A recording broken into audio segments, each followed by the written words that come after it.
ಎಲ್ಲರಿಗೂ ನಮಸ್ಕಾರ. ಇವತ್ತಿನ ಕ್ಲಾಸ್ನಲ್ಲಿ BCom 6th semester management accounting ಮೇಲೆ ಒಂದು ಕ್ವಶನ್ ಅನ್ನು ಸಾಲ್ವ್ ಮಾಡೋಣ. ಕೇಸ್ ಸ್ಟಡಿ ಕ್ವಶನ್ ಇದೆ. ಸೊ ಇದನ್ನ ರಾಣಿ ಚೆನ್ನಮ್ಮ ಯೂನಿವರ್ಸಿಟಿ ಬೆಳಗಾವಿ 2025 ಇಯರ್ ಅಂದರೆ ಲಾಸ್ಟ್ ಪ್ರೀವಿಯಸ್ ಇಯರ್ದಲ್ಲಿ 15 ಮಾರ್ಚ್ಗೆ ಈ ಕ್ವಶನ್ ಅನ್ನು ಕೇಳಿದ್ದಾರೆ. ಓಕೆ, 15 ಮಾರ್ಕ್ಸ್ ಕ್ವಶನ್ ಇದೆ. ಸೊ ದ ರೇಷಿಯೋ ಮೇಲಿದೆ.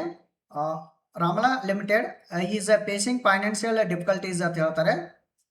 So and the management went to analyze its financial position ಅಂತ ಹೇಳ್ತಾರೆ. Give the following details, calculate and interpret the following ratio ಅಂತ ಹೇಳ್ತಾರೆ. ಅಂದ್ರೆ ಫಸ್ಟ್ ಕ್ಯಾಲ್ಕುಲೇಟ್ ಮಾಡ್ರಿ, ದೆನ್ ಅದ್ರ ಬಗ್ಗೆ ಕಮೆಂಟ್ಸ್ ಕೂಡ ಬರೀರಿ ಅಂತ ಹೇಳ್ತಾರೆ. ಓಕೆ, ಸೊ ಹಂಗಂದ್ರೆ ಯಾವ ರೇಷಿಯೋ ಕೊಟ್ಟಿದ್ದಾರೆ ನೋಡ್ರಿ, ಕ್ಯಾಲ್ಕುಲೇಟ್ ಮಾಡತ್ತ ಹೇಳ್ರಿ. ಗ್ರಾಸ್ ಪ್ರಾಫಿಟ್ ರೇಷಿಯೋನ ಕ್ಯಾಲ್ಕುಲೇಟ್ ಮಾಡತ್ತ ಹೇಳ್ತಾರೆ. ನೆಕ್ಸ್ಟ್ ಒನ್ ನೆಟ್ ಪ್ರಾಫಿಟ್ ರೇಷಿಯೋನ ಕ್ಯಾಲ್ಕುಲೇಟ್ ಮಾಡತ್ತ ಹೇಳ್ತಾರೆ. ನೆಕ್ಸ್ಟ್ ಇನ್ವೆಂಟ್ರಿ ಟರ್ನ್ ಓವರ್ ರೇಷಿಯೋನ ಕ್ಯಾಲ್ಕುಲೇಟ್ ಮಾಡ್ರಿ ಅಂತ ಹೇಳ್ತಾರೆ. ನೆಕ್ಸ್ಟ್ ಡೆಟರ್ಸ್ ಟರ್ನ್ ಓವರ್ ರೇಷಿಯೋನ ಕ್ಯಾಲ್ಕುಲೇಟ್ ಮಾಡ್ರಿ ಅಂತ ಹೇಳ್ತಾರೆ. ಅಂದ್ರೆ 4 ರೇಷಿಯೋನ ಕೊಟ್ಟಿದ್ದಾರೆ. ಸೊ ಅದರ ಜೊತೆಗೆ ಫೈನಾನ್ಷಿಯಲ್ ಡಾಟಾನ ಕೂಡ ಕೊಟ್ಟುಬಿಟ್ಟಿದ್ದಾರೆ. Okay, so some financial data ಕೊಟ್ಟಿದ್ದಾರೆ. ಯಾವೆಲ್ಲ ಡಾಟಾ ಅಂದ್ರೆ ಫಸ್ಟ್ಗೆ ಸೇಲ್ಸ್ ಅನ್ನ ಕೊಟ್ಟಿದ್ದಾರೆ, 15 ಲ್ಯಾಕ್ ಅಂತ ಹೇಳಿ ಕೊಟ್ಟಿದ್ದಾರೆ.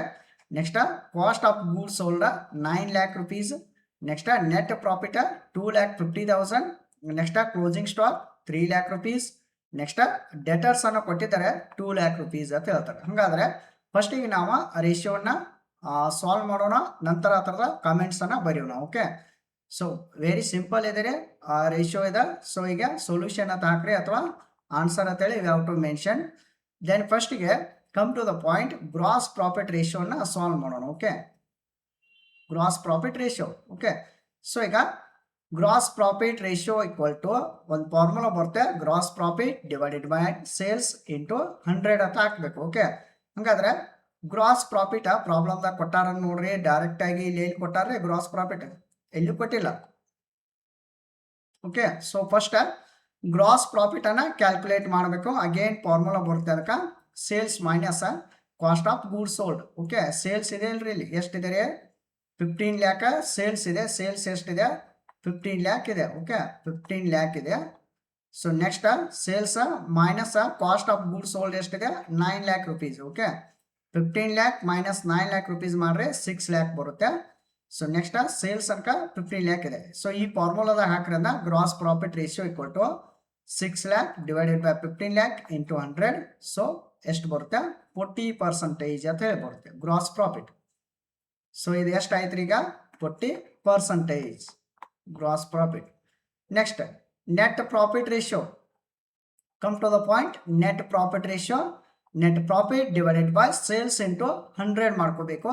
ನೆಟ್ ಪ್ರಾಫಿಟ್ ಅನ್ನ ಕೊಟ್ಟದಾರಲ್ಲೂ ನೋಡ್ರಿ, ಕೊಟ್ಟಾರ ಡೈರೆಕ್ಟ್ ಆಗಿ ಕೊಟ್ಟಾರಲ್ಲ, 2,50,000 divided by sales 15 lakh. Okay, so 2,50,000 profit ರೇ, 15 ಲ್ಯಾಕ್ ಸೇಲ್ಸ್. ಸೊ ಈ ತರ ಬರದ net profit ratio equal to 2,50,000 divided by 15 lakh into 100 ಮಾಡಿದಾಗ ಸೊ ಎಷ್ಟು ಬರುತ್ತೆ 16.66 ಅಂತ ಹೇಳಿ ಬರುತ್ತೆ, ಅಥವಾ ಅದು ನೀವು 16.67 ಅಂದ್ರೂ ನಡೀತೆ. ಓಕೆ, ಸೊ ಹಂಗಾದ್ರೆ ಇದನ್ನು ಕೂಡ ಕ್ಯಾಲ್ಕುಲೇಟ್ ಮಾಡಿದಾಯ್ತು ನಾವು, ಎಷ್ಟ 16.67. ಓಕೆ, ಸೊ ಈ ತರ. ನೆಕ್ಸ್ಟ್ ಇನ್ನ ಈಗ ಫಸ್ಟ್ ಆಯ್ತು, ಸೆಕೆಂಡ್ ಆಯ್ತು, ಥರ್ಡ್ ಒನ್ ಬರಿ inventory turn over ratio. Okay, ಸ್ವಲ್ಪ ನೋಡ್ರಿ, ಈ ಪ್ರಾಬ್ಲಮ್ ಸಿಂಪಲ್ ಕೊಟ್ಟಿದ್ದಾರೆ ನಮ್ಗೆ, ಬಟ್ ಇನ್ನೂ ಬೇರೆ ರೇಷಿಯೋ ಅದಲ್ಲ, ಅವನು ಎಲ್ಲ ನೀವು ಪ್ರಾಕ್ಟೀಸ್ ಮಾಡ್ಕೊರಿ. Inventory turn over ratio equal to cost of goods sold divided by average stock. Okay, average stock ಬೇಕಾದ್ರೆ ಏನು ಮಾಡ್ಬೇಕು ನಾವು, opening stock plus closing stock divided by 2 ಮಾಡಬೇಕು. ಓಕೆ, ಈಗ ಪ್ರಾಬ್ಲಮ್ನಲ್ಲಿ average cost of goods sold ಕೊಟ್ಟಾರ ನೋಡ್ರಿ. ಓಕೆ, ಸೊ ಡೈರೆಕ್ಟ್ ಕೊಟ್ಟು ಬಿಟ್ಟಾರೆ ನಿಮಗೆಲ್ಲ. ಕಾಸ್ಟ್ ಆಫ್ ಗೂಡ್ಸ್ ಸೋಲ್ಡ್ ಎಷ್ಟಿದೆ 9 ಲ್ಯಾಕ್ ರುಪೀಸ್ ಕೊಟ್ಟಾರೆ. Okay, we have to mention cost of goods sold. Cost of goods sold ಎಷ್ಟ್ರೆ 9 lakh rupees. Okay, 9 lakh rupees ಅನ್ನ ಕೊಟ್ಟಿದ್ದಾರೆ ಇಲ್ಲಿ. ನೆಕ್ಸ್ಟ್ ಎವರೇಜ್ ಸ್ಟಾಕ್, ಇಲ್ಲಿ ಓಪನಿಂಗ್ ಸ್ಟಾಕ್ ಕ್ಲೋಸಿಂಗ್ ಸ್ಟಾಕ್ ಇಲ್ಲಿ ಕೊಟ್ಟಿಲ್ಲ. Okay, so opening stock closing stock ಕೊಟ್ಟಿರಿ ಅಂದ್ರೆ ಡಿವೈಡೆಡ್ ಬೈ 2 ಮಾಡ್ತೀರಿ ನೀವು, ಬಟ್ ಕ್ಲೋಸಿಂಗ್ ಸ್ಟಾಕ್ ಅಷ್ಟ ಕೊಡೋದ್ರಿಂದ ಇದನ್ನ ಎವರೇಜ್ ಸ್ಟಾಕ್ ಅಂತೇಳಿ ಕನ್ಸಿಡರ್ ಮಾಡಿಬಿಡ್ರಿ. Average stock 3 lakh rupees. Okay, inventory turn over ratio 9 lakh cost of goods sold divided by average stock 3 lakh. So ಎಷ್ಟು ಬರುತ್ತೆ 3 ಟೈಮ್ಸ್ ಅಂತ ಹೇಳಿ ಬರುತ್ತೆ. Okay, so inventory turn over ratio ಇದ್ದಾಗ ಟೈಮ್ಸ್ ಅಂತ ಹಾಕಬೇಕು 3 ಟೈಮ್ಸ್. ಓಕೆ, ಸೊ ಅಂದ್ರೆ ಎಷ್ಟು ಬರ್ತರಿ ಇದರ ಆನ್ಸರ್ 3 ಟೈಮ್ಸ್. ಓಕೆ, 3 ಟೈಮ್ಸ್ ಅಂತ ಹೇಳ್ಬೋದು. Okay, next debtors turnover ratio. Okay, debtors turnover ratio ಕೂಡ ಸೇಮ್ ರೀ. ಸೊ ಇಲ್ಲಿ ಡೆಟರ್ಸ್ ಟರ್ನೋವರ್ ರೇಷಿಯೋ ಅಂತ ಹಾಕ್ರಿ, sales divided by average debtors. Average debtors ಬೇಕಾಯ್ತಂದ್ರೆ opening debtors plus closing debtors divided by 2 ಮಾಡಬೇಕು. Okay, ಇಲ್ಲಿ ಓಪನಿಂಗ್ ಡೆಟರ್ಸ ಕ್ಲೋಸಿಂಗ್ ಡೆಟರ್ಸ್ ಏನು ಕೊಟ್ಟಾರ್ರಿ? ಏನು ಕೊಟ್ಟಿಲ್ಲ. ಓಪನಿಂಗ್ ಡೆಟರ್ಸ ಕ್ಲೋಸಿಂಗ್ ಡೆಟರ್ಸ ಕೊಟ್ಟಿಲ್ಲ, ಬಟ್ ಡೆಟರ್ಸ್ ಅಂತ ಅಷ್ಟೇ ಹೇಳಿದಾರಲ್ಲ, it is a average debtors 2 lakh rupees. Okay, average debtors ಇದೆ 2 lakh rupees. ಸೊ ನೀವು debtors turnover ratio equal to sales divided by average debtors. Sales ಎಷ್ಟಿದೆ? 15 lakh ಇದೆ, divided by average debtors 2 lakh, 7 point.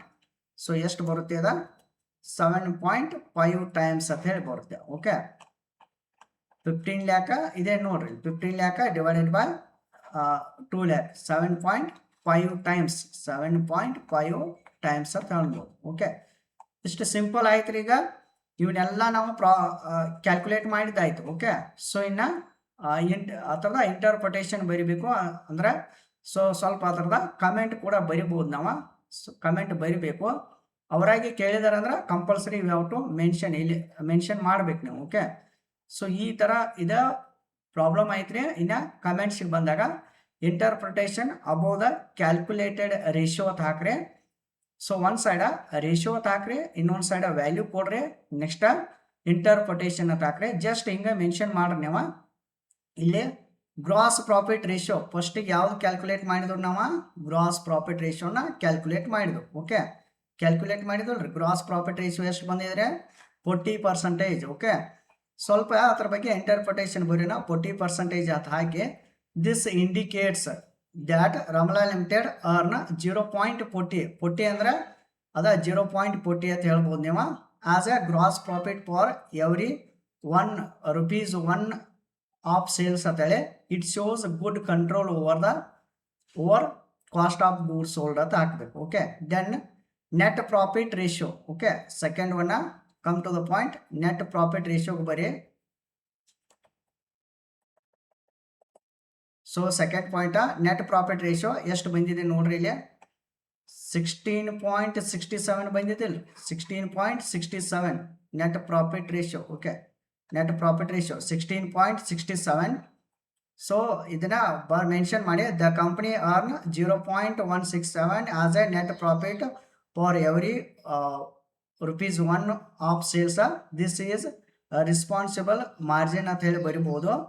But this is scope to reduce operating or non operating expenses ಅಂತ ಹಾಕ್ಬೇಕು. Okay, next ಸ್ವಲ್ಪ ಅದ್ರ ಬಗ್ಗೆ definition ನೀವು ನೋಡ್ಕೊಂಡಿರ್ತಿರಲ್ಲ, ಅದನ್ನ rewrite ಮಾಡಬೇಕಿಲ್ಲ. ಡೆಫಿನೇಷನ್ ಅನ್ನ ಸ್ವಲ್ಪ ಇಲ್ಲಿ ಕಂಪ್ಯಾರಿಸನ್ ಮಾಡಿ ಬರೀಬೇಕು.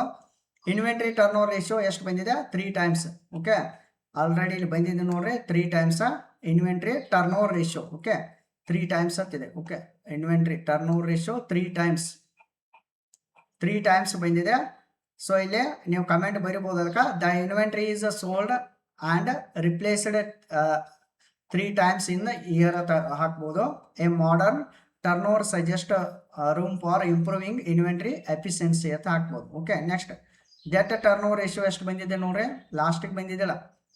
ಡೆಟರ್ಸ್ ಟರ್ನ್ ಓವರ್ ರೇಷಿಯೋ ಅಥವಾ debt turn over ratio 7.5 times ಅಂತ ಬಂದಿದೆ. Okay, we have to mention 7.5 times. The company collect receivable approximately 7.5 times a year, showing effective credit control and collection of policy ಅಂತ ಹೇಳ್ಬೋದು. Okay, it's a very important. ಇದನ್ನು ಕೂಡ ನೀವು ನೋಡ್ಕೊರಿ. ಪ್ರತಿಯೊಂದು ರೇಷಿಯೋದ meaning ಕೂಡ ನೋಡ್ರಿ, ಅದರ ಜೊತೆಗೆ ಫಾರ್ಮುಲಾ ಕೂಡ ನೋಡ್ಕೊರಿ. ಓಕೆ, ಈ ಪ್ರಾಬ್ಲಮ್ ಇಷ್ಟು ಸಾಲ್ವ್ ಮಾಡ್ರೆ ಸಫಿಷಿಯೆಂಟ್. ಓಕೆ, ಸೊ ಈಜಿ ಇದೆ ಇದ ಪ್ರಾಬ್ಲಮ್, ನೀವು ಒಂದ್ಸಲ ನೋಡ್ರೆ ಗೊತ್ತಾಗುತ್ತೆ. ಓಕೆ, ಎಲ್ಲರಿಗೂ ಥ್ಯಾಂಕ್ ಯು.